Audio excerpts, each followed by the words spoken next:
Hello there guys and welcome back to Blues Fans TV for another Champions League match preview of mine as Chelsea also take on Krasnodar in the very south of Russia tomorrow evening, or rather tomorrow afternoon, because the kickoff is at 5:55 p.m. UK time, of course with the time difference to Russia. If we had a normal 8 p.m. UK time kickoff, it would be very late local time in Russia, hence why we're playing earlier. And after drawing the opening game of the Champions League campaign against Sevilla, this is nothing other than a must-win game for the Blues. The big questions just are whether Hakim Ziyech will finally get his first start and how much, if at all, Frank Lampard will rotate them. But, if you're new here, please be sure to subscribe. I have to mention this. Make sure you subscribe to Blues Fans TV if you haven't already. Drop a like if you do enjoy our content, or if you just want to cheer me up and make me happy, because you guys dropping a like does make me happy. So please do that. That'd be massively appreciated. And also, make sure to subscribe to my personal channel, to which you can find the link if you click the I button up there, or down in the description. There will be another in-depth video, in-depth review of the game the day after the game, as I do for every game over there. So please be sure to subscribe for that if you care. That'd be massively appreciated. And now, just lastly, before getting into the video itself, let me shout out our sponsors. And if you do want to pre-order Football Manager 21, do so with the link down in the description. Get it early, pretty much just for being a Chelsea fan, and get 10% off using the code BluesFansTV. And also, if you want to order any of the new Chelsea kits, make sure you use the other link in the description below and use our promo code YES25 for an extra discount. But yeah, that's it for that. And let's get into the preview, into the video. And usually I would now get into Lampard's pre-match press conference, but because that takes place only at 5:30 p.m. UK time today, we'll have to make do without that, because if I wait for that, this video would just be out way too late. So with now, I guess, limited information, let's get into the team I myself would field, and then after that, my predicted 11. Now, starting it off in goal, in my team, of course, on this side of the screen, in my opinion, Edouard Mendy has to keep his spot. I mean, we don't even know if Kepa is fit after a shoulder problem kept him out of the Manchester United game, but regardless of that, whether Kepa is fit or not, Mendy should start. If you ask me, at centre-back, I'm not too sure, to be honest. I did actually consider leaving Thiago Silva just at home completely, simply because he's 36 and only just recently had to travel to South America for international duty, and will have to do so again in like 3 weeks' time. So I'm actually unsure if he did travel to Russia, but if he did, I think he might as well start, because the traveling part is arguably more tiring for the players than playing itself, especially as a centre-back, because they don't actually run that much. So if he is out there, I say start him. And then next to him, keep Kurt Zouma as the other centre-back, because I believe proper partnerships between goalkeeper and the centre-backs are hugely important. And the more game time they get together, the better, and the more we'll see a consistently good defensive performance, in my opinion. Then at left-back, I would actually give Ben Chilwell a rest, only because, he only just came back from a foot injury, also pulled out of the England squad because he felt some pain again in said foot, and that was only 2 weeks ago. So personally, I think we should go for Emerson Palmieri, give Chilwell a rest, and play him again against Burnley on Saturday. Then at right back, I think go for Reece James, because I believe crossing can be a better weapon against Krasnodar tomorrow night than against Burnley on the weekend. And other than that, there's not all too much between Aspie and Reece James, pardon me, of course, maybe other than their press resistance, in which, Reece James is a bit better. I'll, in general, stick to a 4-2-3-1 formation, because it seems to be what we'll use most this season. And I, again, believe it to be very important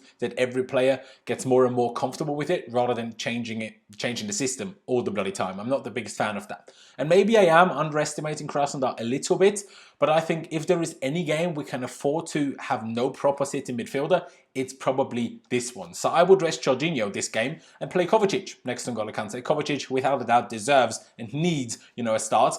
Even though I'm not the biggest fan of that pairing, Kovacic and Kante together, this is what I'd go for this game tomorrow night. In the number 10 role, I would keep Kai Havertz. He could do with a slightly easier game, finding his feet in our system and with his new teammates more and more. So I think I would keep him in there if he's, fit enough, I guess, and not tired enough to, and not too tired to start, I guess. On the left, I would personally go for Callum Hudson-Odoi and rest Christian Pulisic.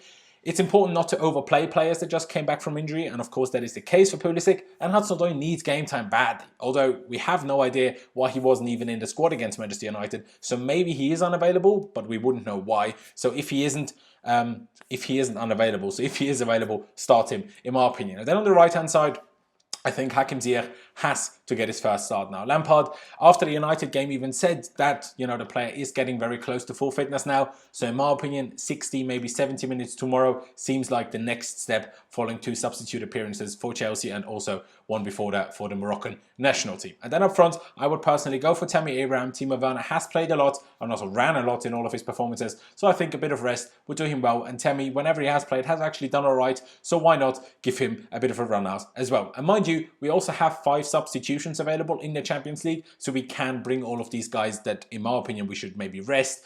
We cannot bring all of these guys on if really necessary. But now, coming to my predicted 11 after you saw my, my personal team that I would personally go for. Let's go for my predicted 11 over here. And I believe Lampard's back 5, which hopefully will actually mean a back 4 plus a goalkeeper rather than an actual back 5 like on the weekend. I believe that will consist of Edouard Mendy in goal, Andreas Christensen and Kurt Zouma as the centre backs, with Ben Chilwell staying in the side of left back and Azpilicueta starting at right back. That's just what I think what Lampard is going to do. Don't really have reasons for all of these, just a gut feeling, to be honest, what Lamps is going to do. I do believe the boss will go back to a 4-2-3-1 formation compared to the weekend, and I think, he'll actually go for the same double pivot as myself in N'golo Kante and Mateo Kovacic. Just against Burnley, I'm pretty sure he won't do the same as myself, but we'll get to that, of course, in my preview ahead of Burnley on Friday. Kai Havertz, of course, I say of course, but I still think will stay in the number 10 role, but I think Mason Mount will start on the left again. Because I think Pulisic will still be rested, like I would, but I don't think Hudson-Odoi will get a start. So I think it will be Hudson-Odoi on the Mason Mount on the left. But I do have this feeling that Frank will finally actually give Ziyech his first start, while then, like myself, playing Tammy Abraham up top. That's my predicted 11. I guess we'll have to wait and see whether I'm right or wrong. As for the game itself, of course, we're expected to win and have to win. Krasnodar aren't a bad team, though. I'll get into them more in a second, of course, but we're still the better team. Even if we do a bit of rotation, we are the better team and are and should be expected to win. And the main thing I personally want to see from this game is finally seeing a healthy mix of a good balance, of an attacking threat and defensive solidity. That is what I want to see from this game, because we had attacking brilliance in multiple games this season, especially against Southampton and Crystal Palace. We had a defensive brilliance against Sevilla.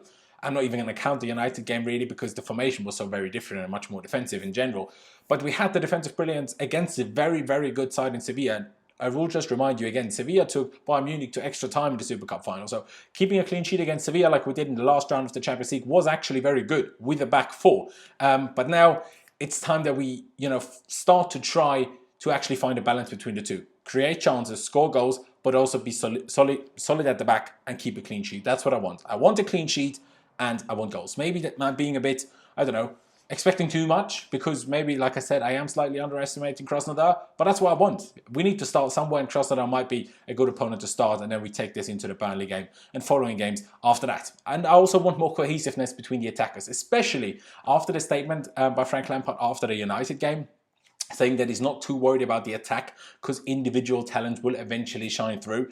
I didn't like that one bit, personally. I didn't like that one bit. Giving you attackers freedom, which it sounded like, is good, but not too much so they look like headless chickens running around and are forced to create things by showing individual quality, a bit like almost both of Timo Werner's goals against Southampton. I don't want that all the time. I don't want us to have to rely on individual pieces of magic to actually score goals. I want them to play together, and I want them to know exactly where each other is going to be and where each other is going to run. I want cohesiveness, like I said, because good and great managers have a system also for their attackers. They don't just let them do their thing. Of course, to some extent, like Thomas Tuchel once said, he's not going to tell Neymar how to, go into a 1v1 situation against a defender. But there still needs to be a structure in place that the attacking players, should abide to, especially as seen with the last few performances where, it just didn't really work up front. But now, let's talk about our opponent. Krasnodar currently sit in 8th in the Russian Premier League, apparently it's called, Russian League. Table being on 18 points after 12 out of 30 games in their country. So far, they've won 5, drawn 3 and lost 4, including last weekend against league leader Spartak Moscow and also Chelsea loanee Victor Moses, who even was on the score sheet for them. So, fair play, Victor. But Krasnodar are actually facing a lot of injury problems. So much so that in the last few games, even though they've allowed 9 substitutes, they only had 8, then 7, and then on the last weekend, just 5 subs, 2 of them being goalies on the bench. So, if that isn't injury problems, I don't know what is. More often than not, they do play in a 4-3-3 or 4-2-3-1 system, with the most dangerous players being winger Wanderson, striker Markus Berg, and attacking mid Remy Cabella. Although none of them were actually in the squad in their last game, so who knows whether they'll actually be available tomorrow or not. I guess we'll just have to wait and see. They do, however, have the most shots on target per match in the Russian league, but also missed the third most, big chances in the Russian league out of all teams. So, they are still a good team, still a good footballing team in at least Russian league terms, even though they're only 8th.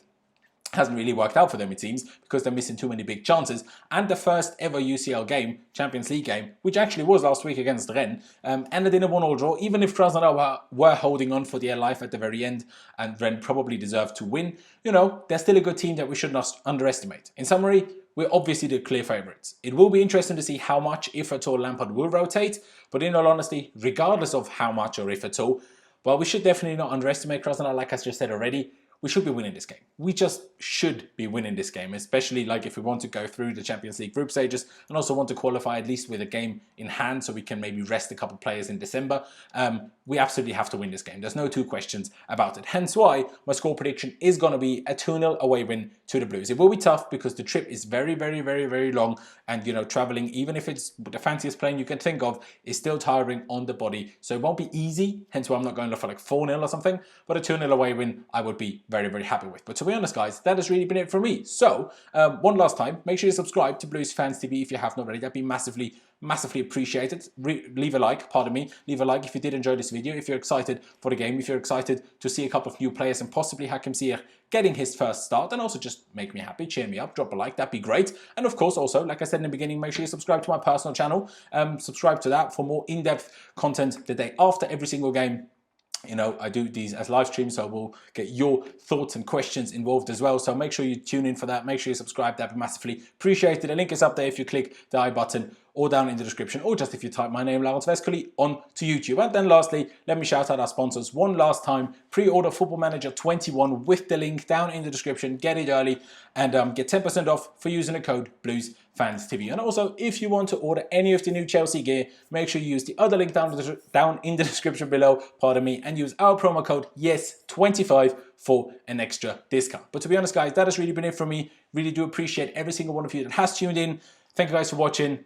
Up the Chelsea, and I'll see you when I see you.